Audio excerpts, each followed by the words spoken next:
ஒரு சென்டென்ஸை பொறுத்த வரைக்கும் 3 வகையான சென்டென்சஸ் இருக்கிறது. அந்த காரியங்களை குறித்து நாம் படிக்கும்போது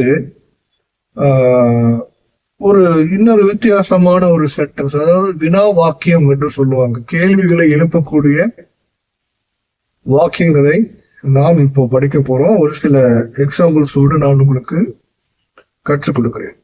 பாருங்க, example, I M A teacher என்பது ஒரு நார்மல் சென்டென்ஸ். நான் ஒரு ஆசிரியர் என்று சொல்லக்கூடியது நார்மலான ஒரு சென்டென்ஸ்.